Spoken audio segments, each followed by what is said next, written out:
Hello everyone, आज के इस वीडियो में हम ASP.NET कोर के जो प्रोजेक्ट स्ट्रक्चर है वो हम एक्सप्लेन करेंगे। उसमें हम ये एक्सप्लेन करेंगे कि हर फोल्डर का और हर फाइल का क्या मतलब है और ये क्यों हम यूज करते हैं। तो ये एक बिगिनर फ्रेंडली है, स्टेप बाय स्टेप हम इसको एक्सप्लेन करेंगे और रियल एग्जांपल के साथ हम इसको एक्सप्लेन करेंगे। तो चलिए शुरू करते हैं। अच्छा, इस वीडियो के देखने के बाद आपको इन सारे फाइलों के बारे में पता हो जाएगा, जैसे कि सोल्यूशन है हमारे साथ, project, program.cs, controller, model, views, route file, config और डिपेंडेंसी। इन सारे फाइल्स के बारे में आपको पता हो जाएगा और आपको इजीली समझ आ जाएगा कि कौन सी फाइल का कौन सा मकसद है और ये क्यों यूज करते हैं और कौन सा कोड किधर लिखना है। इस वीडियो के देखने के बाद आपको इन फाइल्स के बारे में आइडिया हो जाएगा। अच्छा, तो सबसे पहले हमारे साथ जो फाइल आता है जब हम प्रोजेक्ट क्रिएट करते हैं, तो उसमें जो सबसे पहला फाइल होता है वो हमारे साथ सोल्यूशन फाइल होता है, जो कि इसका जो एक्सटेंशन होता है वो .sln फॉर्म में होता है।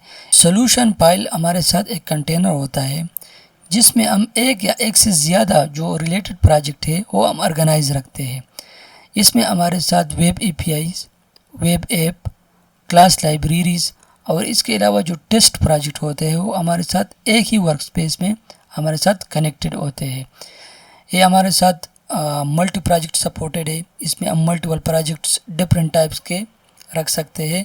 और इसके अलावा और जो हमारे साथ इस फाइल का टिप्स है वो ये है कि जब भी आप SLN फाइल देके किसी प्रोजेक्ट में आप इस पर डबल क्लिक करेंगे तो आपके साथ जो एंटायर वर्क स्पेस है वो ओपन हो जाएगा। इसके बाद जो हमारे साथ दूसरा फाइल है वो है प्रोजेक्ट फोल्डर। प्रोजेक्ट फोल्डर में हमारे साथ जितने भी कोड्स होते हैं वो इधर ही होते हैं, इस फाइल के अंदर। इसकी जो एक्सटेंशन होते हैं वो .cs प्रोजेक्ट एक्सटेंशन होते हैं, PROJ इसका ये एक्सटेंशन होता है। तो इसमें हमारे साथ जितने भी कोड्स होते हैं, रिसोर्सेज होते हैं, जितने भी कॉन्फ़िगरेशन फाइल होते हैं हमारे एप्लीकेशन के, वो इसी फोल्डर में हमारे साथ होते हैं। और जब भी आप इस फाइल पे क्लिक करेंगे तो उसमें जो हमारे साथ .cs प्रोजेक्ट फाइल होते हैं उसमें हमारे साथ प्रोजेक्ट के टाइप होते हैं, SDK वर्जन होता है और इसके अलावा हमारे साथ इस प्रोजेक्ट में जितनी भी डिपेंडेंसी होती है वो इसी प्रोजेक्ट के अंदर हमारे साथ आते हैं। तो एप्लीकेशन, इस फाइल में हमारे साथ एप्लीकेशन के जितने भी सोर्स कोड है वो इस फाइल के अंदर होते हैं।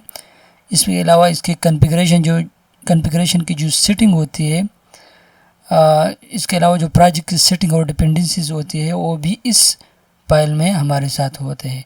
तो इसकी जो की कंपोनेंट्स है वो हमारे साथ है कि इसमें कोड होते हैं, रिसोर्सेज होते हैं, जितने भी कॉन्फ़िग फाइल होते हैं और हमारे साथ डिपेंडेंसी। ये जो 4 मेन एरियाज़ है हमारे प्रोजेक्ट के वो इस फाइल के अंदर, इस फोल्डर के अंदर हमारे साथ आते हैं। तो इसकी जो टिप्स है इस फाइल का वो यही है कि .cs प्रोज फाइल हमारे साथ प्रोजेक्ट की जो हार्ट होते हैं, हर चीज़ का हार्ट होता है। तो .NET कोर की जो प्रोजेक्ट है उसमें हमारे साथ जो प्रोजेक्ट स्ट्रक्चर है उसकी जो हार्ट है वो हमारे साथ यही फाइल है। प्रोजेक्ट फोल्डर जो फोल्डर है ये हमारे साथ .NET कोर की जो हार्ट है। इसके बाद जो सबसे अहम ज़रूरी और अहम फाइल है वो हमारे साथ program.cs है। program.cs हमारे साथ हमारे प्रोजेक्ट का एंट्री पॉइंट होता है। इधर से एप्लीकेशन स्टार्ट हो जाता है। तो एप्लीकेशन इधर से स्टार्ट लेता है। इसमें हमारे साथ जितने भी सर्विसेज होते हैं हम जब क्रिएट करते हैं, हम सेपरेट सर्विस क्रिएट करेंगे आने वाली वीडियोस में। तो वो जो हम सर्विस क्रिएट करते हैं वो हम इधर ही रजिस्टर करेंगे इस फाइल में। इसके अलावा जो मिडलवेयर की पाइपलाइन होते हैं वो भी इस फाइल के अंदर होते हैं। राउटिंग की जो सेटअप होती है वो भी इस फाइल में आता है। ये एंट्री पॉइंट है। इधर से जो भी रिक्वेस्ट आएगा वो इस फाइल से गुजर के हमारे .NET एप्लीकेशन के अंदर जाएगा। तो इसके जो की कंपोनेंट्स है ये हमारे साथ बिल्डर क्रिएट करता है। इसमें हमारे साथ जो सर्विसेज होते हैं वो हम इधर इस फाइल में ऐड करते हैं। जितनी भी पाइपलाइन हम बिल्ड करते हैं वो इस फाइल के अंदर हम डिफाइन करते हैं। और जो सबसे अहम ज़रूरी बात है वो हम जो हमारे प्रोजेक्ट की जो स्टार्टअप है वो हम इस फाइल से लेते हैं। हमारे साथ इसकी जो इस फाइल की टिप पॉइंट ये है कि .NET 6 प्लस में program.cs हमारे साथ एक ही फाइल है। पहले जो होते थे 6+ से पहले जितने भी वर्जन होते थे उसमें हमारे साथ 2 फाइल्स होते थे, एक होता था program.cs और दूसरा है startup.cs। तो चलिए इसमें डिफरेंस देख लेते थे कि इसमें क्या मसला आता। .NET 5 और .NET 5 से पहले जितने भी वर्जन थे उसमें हमारे साथ 2 फाइल होते थे, एक हमारे साथ होता था startup.cs और दूसरा होता था program.cs। तो अब startup.cs में ऐसे कौन सी ड्रॉबैक्स थी जो कि एक ही फाइल में कन्वर्ट कर दिया। जो ओल्डर .NET होते थे वो हमारे साथ कुछ इसी तरह UI नज़र आता था, उसमें आप देख सकते हैं इस स्क्रीन पे हम इसी तरह क्रिएट कर सकते थे। उसके जो ड्रॉबैक्स थी वो हमारे साथ ये था कि इसमें फाइल्स ज़्यादा होते थे और इसका जो सेटअप था वो भी कम्प्लेक्स था। इसके अलावा जो लॉजिक था वो भी कॉम्प्लिकेटेड था, इतना इजी नहीं था, और जो मेंटेन करना था वो भी मुश्किल था।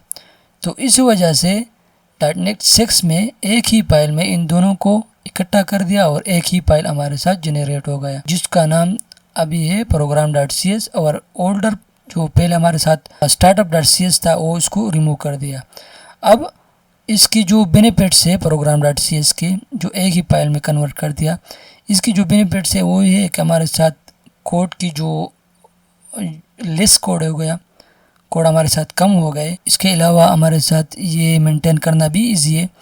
और दूसरा और जो अहम पॉइंट है वो है कि परफॉर्मेंस इसकी अच्छी है, बेटर परफॉर्मेंस है इसकी। इसके बाद जो सबसे अहम टॉपिक है, जो अहम फोल्डर है, हमारे साथ कंट्रोलर्स है। कंट्रोलर्स का क्या काम है? कंट्रोलर का जो अहम काम है वो हमारे साथ HTTP रिक्वेस्ट को हैंडल करता है और राउट्स को हैंडल करता है, ये कंट्रोलर का काम है। आपने अगर MVC का पैटर्न सुना होगा तो उसमें जो C वर्ड है इसका मतलब है कंट्रोलर्स। हमारे साथ जितनी भी इनकमिंग HTTP रिक्वेस्ट आते हैं वो इसको प्रोसेस करते हैं और रिटर्न में उसको अप्रोप्रिएट रिस्पांस देते हैं। अच्छा, कंट्रोलर के कुछ फंक्शनैलिटी हमारे साथ होते हैं, जैसे कि राउट मैपिंग, जो कि URL हमारे साथ मैप होते हैं वो उसी के एक्शन के मुताबिक लेके जाते हैं। मतलब गेट API यूज़र्स, तो ये API और इसके बाद जो यूज़र्स आते हैं उसी एक्शन पे लेके जाता है।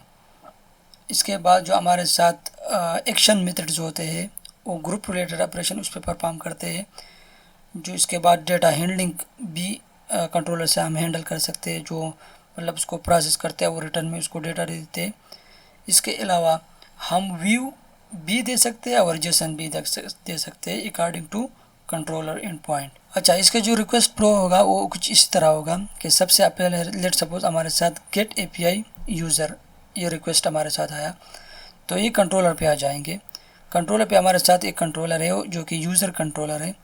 यूज़र कंट्रोलर में हमारे साथ बहुत से मेथड होंगे, gate user, delete user, update user, ये हमारे साथ एक्शन मेथड होते हैं। जो यूज़र कंट्रोलर्स है वो हमारे साथ एक्शन मेथड पे शिफ्ट कर देंगे राउटिंग, जो कि गेट यूज़र है, और गेट यूज़र के अकॉर्डिंग हम जेसन रिटर्न करेंगे या व्यू रिटर्न करेंगे, इन दोनों में से किसी एक को हम रिटर्न करेंगे।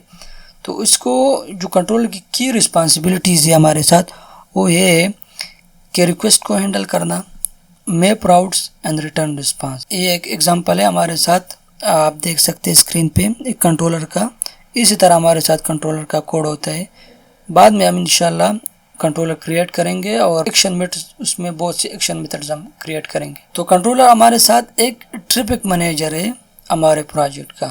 इसके बाद जो हमारे साथ सबसे अहम पॉइंट है वो जो फोल्डर है वो हमारे साथ मॉडल हमारे प्रोजेक्ट का डेटा स्ट्रक्चर डिफाइन करते हैं कि हमारे प्रोजेक्ट में कौन सा डेटा किस फोल्डर, किस टेबल में किस तरह स्टोर होगा, कौन से डेटाबेस में स्टोर होगा।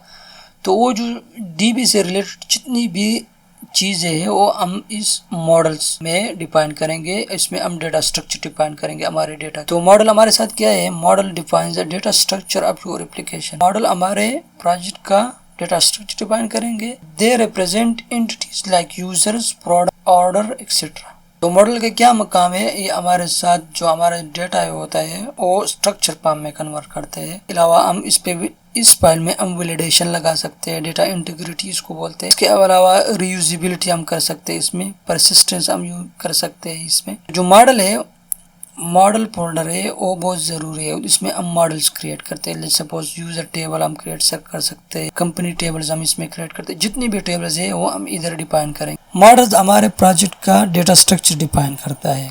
इसमें हमारे साथ जो एंटिटीज़ होते हैं वो रिप्रेजेंट करते हैं जिस तरह के यूज़र्स, प्रोडक्ट्स, ऑर्डर और एक्सेट्रा। जो मेन काम है वो हमारे साथ डेटा स्ट्रक्चर है। वैलिडेशन हम लगा सकते हैं इस फाइल के अंदर, रीयूजेबिलिटी हम कर सकते हैं इसमें, और इसके अलावा परसिस्टेंस हम इसमें कर सकते हैं जिसको हम डेटा मैपिंग कहते हैं।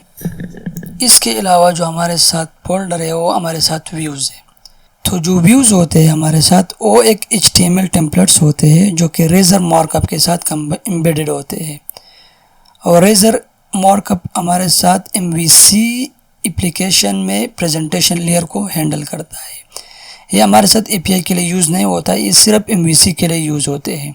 व्यूज़ ब्राउज़र में जो हमारे साथ फाइनल HTML है वो रेंडर करता है। व्यूज़ का काम यही है, सिर्फ UI दिखाना बस। इसके अलावा हमारे साथ www रूट फोल्डर जो हमारे साथ होते हैं, इसमें हम जितनी भी स्टैटिक्स फाइल्स होते हैं वो हम सब कुछ इधर ही स्टोर करते हैं। इधर हम CSS की जो फाइल्स है वो हम इधर स्टोर करते हैं, जितने भी JS के जो फाइल्स है वो हम इधर स्टोर करेंगे, और इसके अलावा इमेजेस जितने भी लाइब्रेरीज है वो हम इस फोल्डर के अंदर स्टोर करेंगे। तो www रूट फोल्डर हमारे साथ एक डिफ़ॉल्ट वेब रूट होता है हमारे ASP.NET कोर एप्लीकेशन का, और इसमें जितने भी स्टैटिक्स फाइल्स होते हैं वो हमारे साथ इसी डायरेक्टरी में स्टोर होते हैं जो कि ब्राउज़र इजीली एक्सेस कर सकता है। जितनी भी CSS फाइल्स है वो स्टाइल शीट्स है वो हमारे एप्लीकेशन का वो इस फाइल में होते हैं। जितनी भी JS फाइल होते हैं वो सारे इधर ही स्टोर होते हैं, इमेजेस, लाइब्रेरीज, CSS। इसका जो आम बात है, जो टिप्स पॉइंट है वो हमारे साथ ये है कि इस फोल्डर के अंदर जितने भी फाइल्स होते हैं वो पब्लिकली एक्सेसिबल होंगे, वो इजीली एक्सेसिबल। इसके बाद जो हमारा साथ जो सबसे अहम फाइल है वो हमारे साथ app_setting.json फाइल है जो कि एक कॉन्फ़िगरेशन एंड सेटिंग के लिए यूज़ होते हैं। इस फाइल के अंदर हमारे साथ जितने भी जितने भी हमारे साथ जो प्राइमरी कॉन्फ़िगरेशन होते हैं वो हमारे साथ इसी फाइल के अंदर होते हैं, जैसा कि डेटाबेस URL होते हैं, हमारे साथ सिक्रेट्स होते हैं, JWT टोकन जितने भी होते हैं, जितने भी कॉन्फ़िगरेशन होते हैं प्रोजेक्ट से रिलेटेड वो हमारे साथ इस फाइल के अंदर होंगे। इस फाइल के अंदर हमारे साथ कनेक्शन स्ट्रिंग हो गए, ऐप सेटिंग के कस्टम कॉन्फ़िगरेशन है वो हम इस फाइल में रखेंगे। इसके अलावा लॉग लेवल एंड टारगेट जो होते हैं, जो हमारे प्रोजेक्ट के सीक्रेट्स और की होते हैं वो इस प्रोजेक्ट के अंदर होंगे। इसके बाद जो फाइल्स हमारे साथ आते हैं वो हमारे साथ है डिपेंडेंसी एंड नोगेट। इसमें जितने भी एक्सटर्नल लाइब्रेरी हम इंस्टॉल करते हैं एप्लीकेशन में के अंदर वो हमारे साथ इसी फाइल में आ जाता है। नोगेट पैकेज मैनेजर हमारे साथ एक पैकेज मैनेजर होते हैं। अगर आप लोगों ने देखा होगा रिएक्ट में Node.js में हम npm यूज़ करते हैं, पाइथन में हम pip यूज़ करते हैं, तो इसी तरह .NET में हमारे साथ नोगेट एक पैकेज मैनेजर है। इसके थ्रू हम डिपेंडेंसी इंस्टॉल करते हैं। अब हमारे साथ डिपेंडेंसी क्या होता है, हमारे साथ डिपेंडेंसी एक्सटर्नल लाइब्रेरीज होते हैं, हमारा प्रोजेक्ट यूज़ करते हैं वो डिपेंडेंसी यूज़ करते हैं और इसकी जो फंक्शनलिटी है वो यूज़ करते हैं। डिपेंडेंसी हमारे साथ एक्सटर्नल लाइब्रेरीज होते हैं जो हमारे प्रोजेक्ट यूज़ करते हैं। इसमें प्री बिल्ट इन फंक्शनलिटी होती है जो हमारे बगैर कोड लिख के हमें वो फंक्शनलिटी देते हैं फ्रॉम स्क्रैच से। तो डिपेंडेंसीज में हमारे साथ एंटिटी फ्रेमवर्क कोर आते हैं, माइक्रोसॉफ्ट आइडेंटिटी, स्विशबकल, सिरलॉग, इसके अलावा भी और बहुत से डिपेंडेंसी हमें इंस्टॉल करना पड़ेगा। इसके लिए जो हमारे साथ कमांड यूज़ होते हैं वो हमारे साथ .NET ऐड पैकेज और इसके बाद पैकेज का नाम हम लिखते तो वो हमारे साथ इंस्टॉल कर देगा। अब डिपेंडेंसी क्या पकड़ता है, dependency makes your development faster and more reliable. तो ये था हमारे साथ एक complete project structure from solution to dependency. तो इस ओवरव्यू में हम देख सकते हैं कि जो हमारे साथ सोल्यूशन फाइल होता है वो एक कंटेनर होते हैं सारे प्रोजेक्ट्स का। इसमें हमारे साथ जो प्रोजेक्ट होते हैं जिसका एक्सटेंशन .cs प्रोजेक्ट होते हैं, इसमें हमारे साथ जितनी भी कोड और रिसोर्सेज होते हैं उस फोल्डर के अंदर स्टोर होते हैं। इसके अलावा बाद में प्रोग्राम .cs जो ऐप स्टार्ट करते हैं और कॉन्फ़िगरेशन इधर हम लिखते हैं। इसके अलावा कंट्रोलर जो HTTP रिक्वेस्ट को हैंडल करता है, मॉडल जो डेटा डिफाइन करता है, डेटा स्ट्रक्चर हमारे साथ डिफाइन करता है प्रोजेक्ट का, व्यूज़ जो हमारे साथ एंड यूज़र को UI दिखाते हैं, उसके लिए हम यूज़ करते हैं। रूट हमारे साथ जो फोल्डर है उसमें हम स्टैटिक फाइल्स रखेंगे।